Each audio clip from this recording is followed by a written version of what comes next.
Welcome back to Under the Knife. In today's episode, we're going to be talking about corpse medicine.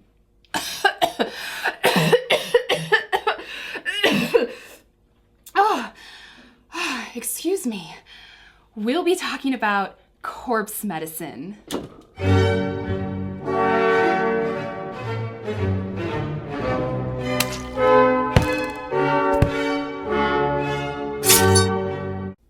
In the past, people believed that the corpse retained power or vitality after dying.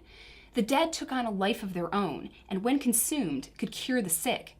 Even Leonardo da Vinci believed in the powers of corpse medicine, proclaiming, "We preserve our life with the death of others. In a dead thing, insensate life remains, which, when it is reunited with the stomachs of the living, regains sensitive and intellectual life." Those whose lives were cut short prematurely were believed to be especially powerful with regards to their restorative powers.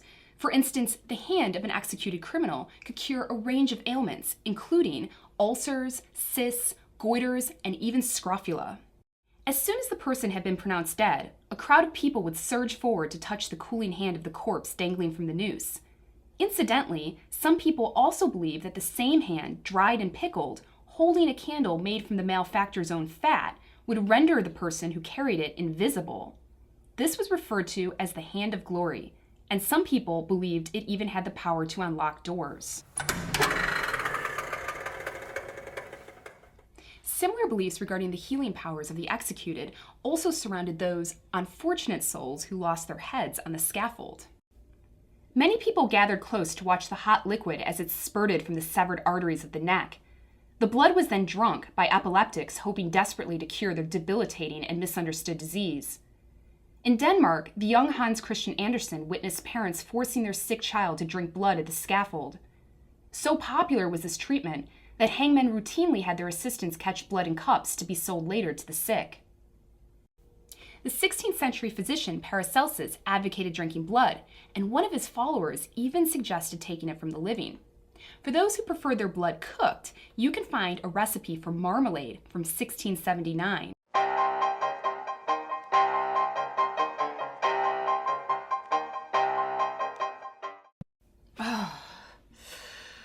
Nothing was wasted when it came to the bodies of executed criminals. Even the fat was prized by surgeons in the early modern period. The 17th century surgeon Richard Weissman attributed the cure of a lady whose legs were swelled and serious chiefly to the parts being embrocated twice a day with clarified human fat. In 1736, a woman in Norfolk sold the corpulent body of her executed husband to a surgeon for half a guinea, a considerable sum in the 18th century. Even the severed heads on London Bridge were employed for medicinal purposes. In the 16th century, some German workers who were employed at the Royal Mint suddenly fell ill, probably due to exposure to copper fumes. According to some beliefs, drinking from a cup made from a human skull could have miraculous therapeutic effects. With this in mind, the heads from London Bridge were removed, the flesh boiled off, and the skulls fashioned into drinking vessels for the immigrant workers. As expected, they died. Medicinal cannibalism came in many different forms.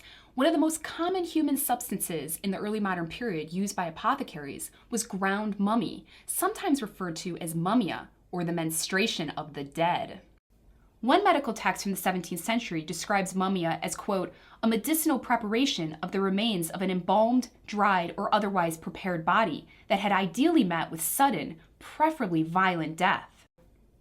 The demand for mummia far outweighed the supply, and the substance didn't come cheap. In 1678, a pound of it could cost as much as 5 shillings 4 pennies. Many apothecaries began substituting mummy with cheap imitations that typically came from the corpses of beggars, lepers, and plague victims.